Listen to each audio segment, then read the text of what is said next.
Seguimos agora para analisar aqui o crime previsto no artigo 129 e desdobramentos.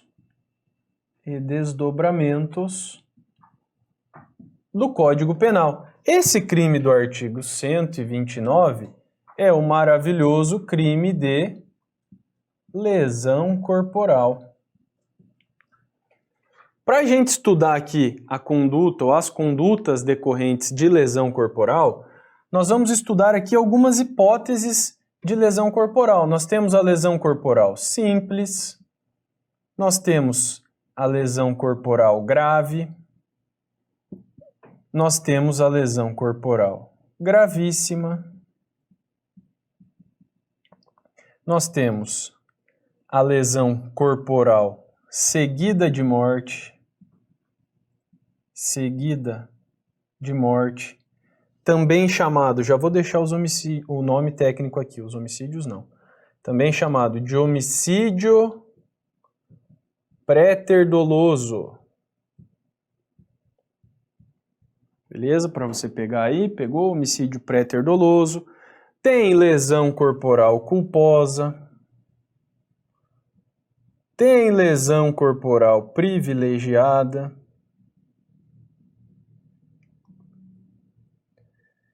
e por aí vai o nosso estudo. O âmbito de incidência de questões aqui acerca de lesão corporal, onde é? É na lesão corporal grave, é na lesão corporal gravíssima. Isso aqui chove de pergunta para mim todo dia, olha só. Na lesão corporal grave, você vai lembrar do seguinte, ó. Você vai lembrar do PIDA. Beleza? Na lesão gravíssima, você vai lembrar do PEIDA. Esse aqui é um mnemônico para facilitar depois a identificação de cada uma dessas situações. Tranquilo? Então, chega menos para a gente conversar. Quando a gente fala em crime, delito de lesão corporal, o que nós temos? Nós temos a ofensa, à integridade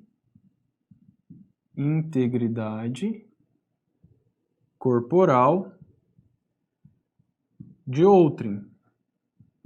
E aí você já precisa ter aquele cacuete, você tem que ter aí a malemolência, no sentido de recordar que autolesão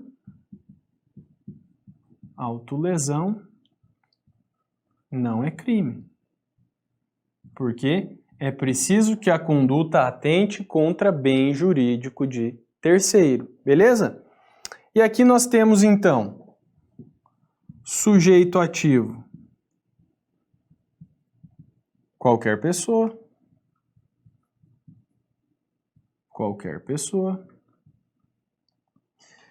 Da mesma forma, sujeito passivo será qualquer pessoa. Quando a gente fala em elemento subjetivo aqui pode ser dolo ou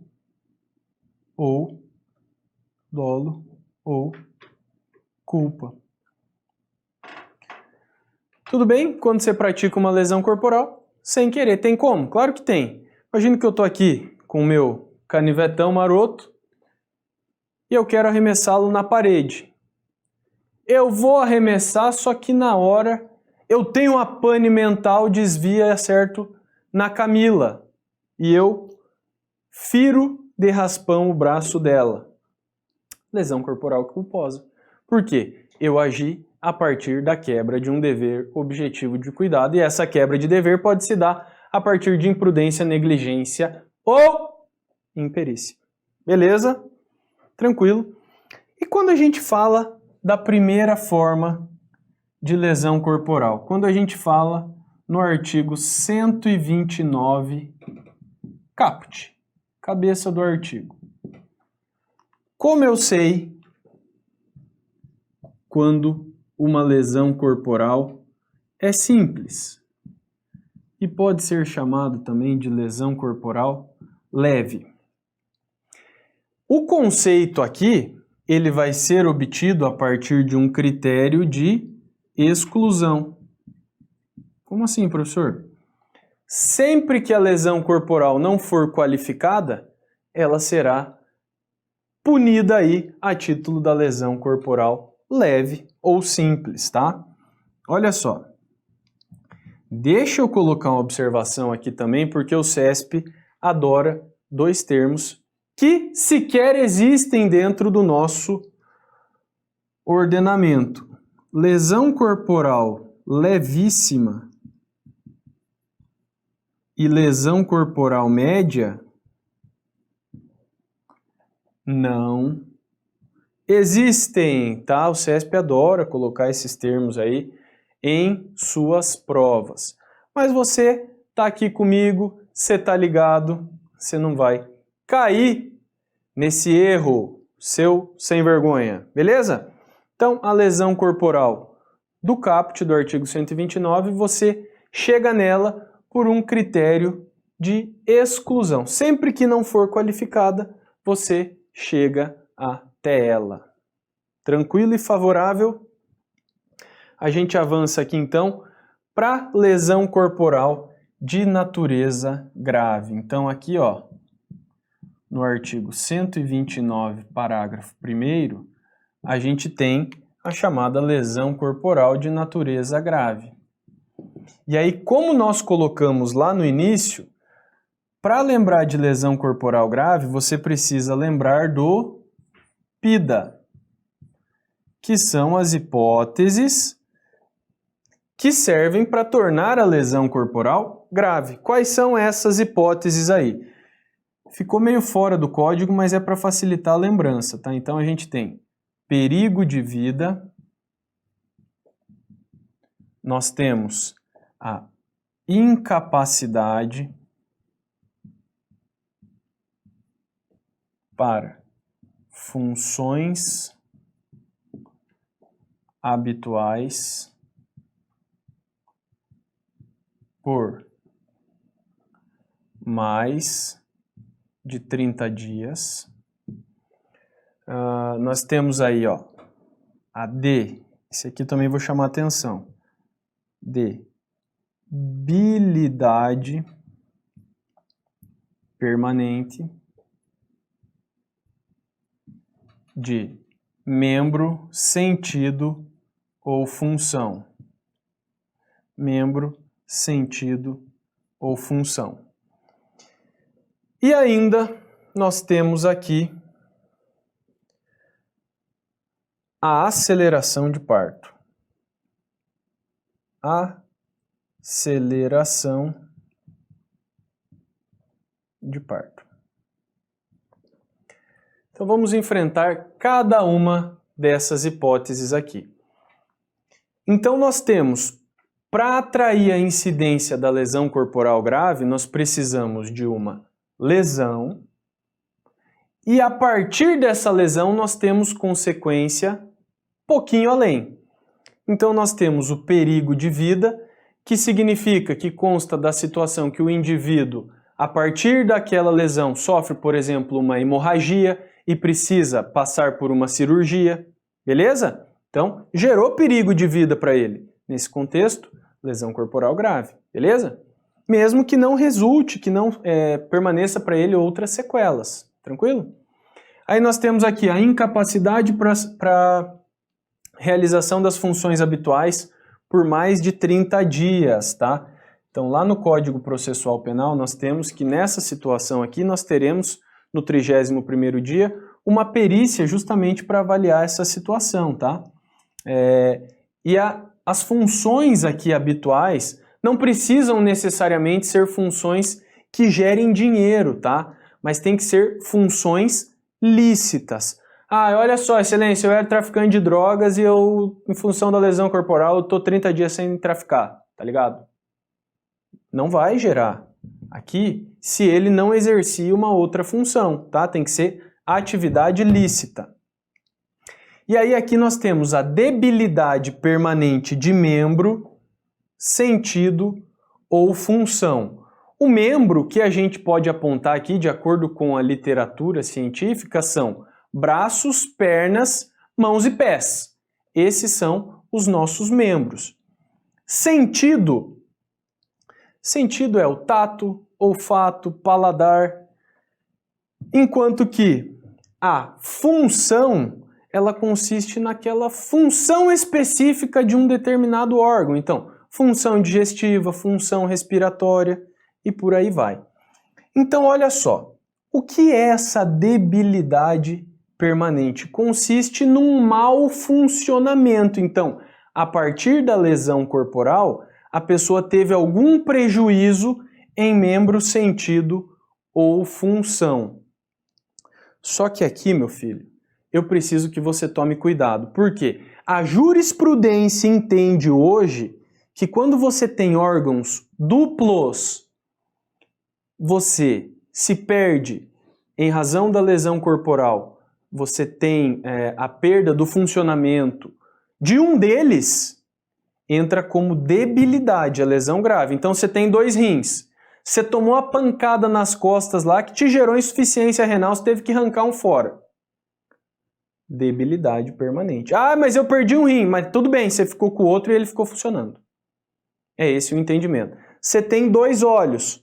Tomou a peixeirada no olho, o olho ficou ali, você conseguiu reconstruir, ficou bacaninha e tal. Só que com o outro você enxerga normal. Debilidade permanente. Perdeu um dedo da mão. Foi esse aqui mesmo. Fudeu. Você dá um jeito com os outros. Faz o que dá. Perda de um dedo. Debilidade permanente. Beleza? Perda de dentes.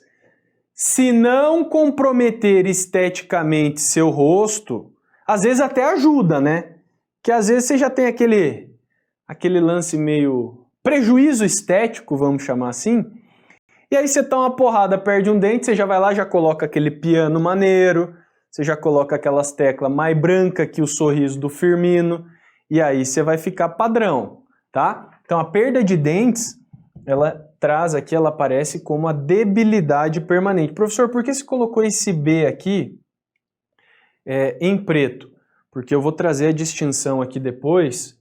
Se o Carlitos conseguir enquadrar a tela toda, aí a gente vai trazer uma distinção aqui bem importante para vocês, tá? E por último, a aceleração de parto, tá? Consiste aí numa antecipação do parto. Beleza? Tranquilo?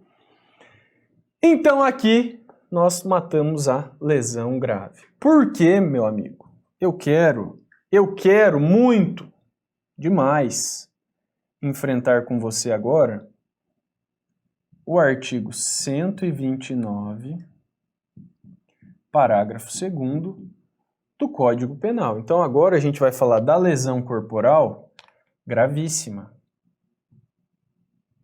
Gravíssima. Lembra lá? Antes você lembrou do PIDA. Agora você vai lembrar do PEIDA. Então aqui nós teremos a perda de membro,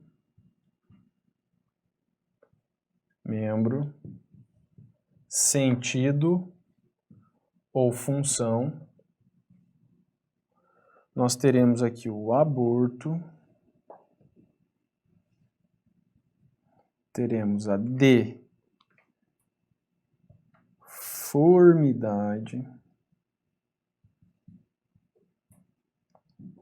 deformidade, permanente,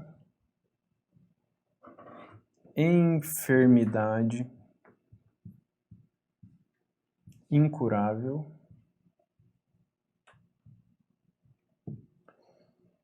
e o I esqueci. Incapacidade permanente para o trabalho. Incapacidade permanente para trabalho. Então, olha só. Aqui nós vamos trabalhar agora com a lesão corporal gravíssima, beleza? Depois a gente vai abrir aqui, se for possível, e colocar as duas situações em conjunto. Então, olha só. Nós temos aqui a perda de membro, sentido ou função. Então aqui a gente tem a perda de uma mão, a perda do braço. Discute-se aqui a perda do polegar, porque aí você perde a função pinça, tudo bem? Isso não é pacífico ainda, tá? Então leva mão, o braço, a perna. Lembre-se que se você tem órgãos duplos, como olhos, rins, pulmões, se da lesão corporal você tem um prejuízo a um deles, mesmo que você tenha que arrancar fora, você responde pela debilidade, tá? E não pela perda do membro, beleza? Aí, sei lá, imagine que você tomou uma porrada na cara, você perdeu o seu nariz. Teve que arrancar fora, ficou só com o buraco. Pô, perdeu a porra do nariz, né? Perdeu uma parte vital lá, pode falar aqui, num órgão aqui, perdeu o seu sentido, a sua capacidade respiratória, tudo bem? Quando a gente fala em enfermidade incurável, é aquela consequência que vai gerar uma espécie de doença permanente para o indivíduo a partir daquele marco relacionado à agressão, tá? Então veja só, aqui a gente tem um fator que já é preponderante, que já representa o entendimento consolidado dos tribunais superiores, que é a respeito da transmissão dolosa da AIDS. A transmissão dolosa da AIDS representa uma lesão corporal gravíssima, porque você está transmitindo uma doença incurável. Beleza? Outra situação aqui que já fez parte dos julgados do Superior Tribunal de Justiça e do Supremo Tribunal Federal. O indivíduo que a partir das lesões sofridas, ele desenvolveu ali uma espécie de esquizofrenia, ele tomou tanta pancada na cabeça, ele não ficou com prejuízo estético nenhum, mas ele levou tanta pancada na cabeça que ele acabou desenvolvendo essa esquizofrenia e que não tinha uma estimativa de cura. Nesse caso, enfermidade incurável, lesão corporal gravíssima, beleza? Aqui nós temos também a incapacidade permanente para o trabalho. O indivíduo tem que ter ficado tudo rengo. Não dá mais para fazer nada, não dá mais para trabalhar. E essa incapacidade ela não pode se dar em nenhuma função. Se, por exemplo, o indivíduo era mestre de obra, registrado, bonitinho e tal, ele sofre a lesão corporal lá de um dos seus serventes que não está pagando direito. Nesse caso, o laudo médico constata, esse camarada aqui, ele não pode mais ser mestre de obra, mas ele pode exercer uma função administrativa, por exemplo, no escritório. Não tem capacidade permanente. No laudo tem que constar, o cara ficou todo fodido aqui, não tem mais condição de fazer nada. Ele está na fossa, ele está no lodo, não dá. Aí sim entra incapacidade permanente, beleza? Aqui nós temos a questão da deformidade permanente. Perceberam que eu já coloquei aqui o F em preto também? Volta um pouquinho aqui para mim, por favor, Carlitos. Olha só, a debilidade, ela vem antes. A debilidade está relacionada com a lesão grave, enquanto que a deformidade, então o B vem antes, está para grave. A deformidade vem depois, pela ordem alfabética, está para a gravíssima. Tudo bem? Então, fica ligado nisso. O B, debilidade, está para grave. Deformidade, o F vem depois, está para a gravíssima.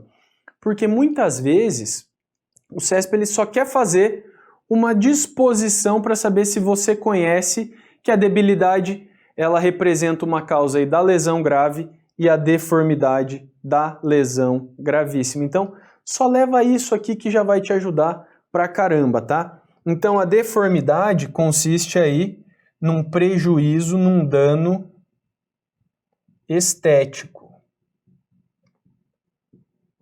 Beleza? Dano estético. E vale aquele dano estético mesmo que temporário, mesmo que provisório. Você imagina que o indivíduo, isso aqui é um caso prático até que eu vou compartilhar com vocês. O indivíduo numa briga, tomou uma garrafada na cara. E aí, ele perdeu a visão do olho em razão dos estilhaços e ele ficou com uma cicatriz fodida na cara aqui. Tudo bem, perdeu a visão de um olho, mas tinha um outro que estava funcionando de boa. Nesse caso, nós temos a debilidade, se a gente estiver falando com relação ao zóio. Debilidade. Mas agora, o prejuízo estético, a cicatrização, a limpeza não foi feita corretamente. Ele ficou com aquele dano estético aqui, ficou com o rosto todo comprometido. Em razão disso, deformidade permanente. Aí, passados 10 anos, o indivíduo resolveu fazer uma cirurgia plástica para reparar as consequências das cicatrizes. O fato de existir uma cirurgia estética reparadora afasta a ideia da deformidade permanente? Não, não, não e não. Não afasta, tá? Por quê? Porque a cirurgia estética ela representa uma faculdade da vítima. Não há necessariamente como saber se ela vai fazer, se ela terá condições ou se ela vai querer levar aquela marca para o resto da vida. Tudo bem? Beleza? Então é aquele prejuízo de ordem estética. E por último, a lesão gravíssima, ela traz aí a ocorrência do aborto. Toma cuidado. A intenção do agente não era praticar o aborto na pessoa. A intenção do agente era lesionar a gestante. E a partir da lesão, de maneira que culposa, acaba causando o aborto. Beleza? Então deixa eu só sair de cena aqui, o Carlitos faz uma abertura aí para tentar só dar um print nas duas telas, Carlitos. Rapidamente. É isso aí. Printou, não printou, dá uma voltadinha aí, daí você pega. Beleza? Então aqui, nesse bloco, fechamos então a lesão corporal, vimos aí as classificações e principalmente vimos as distinções entre lesão corporal grave, lesão corporal gravíssima. É isso aí, tamo junto, até a próxima.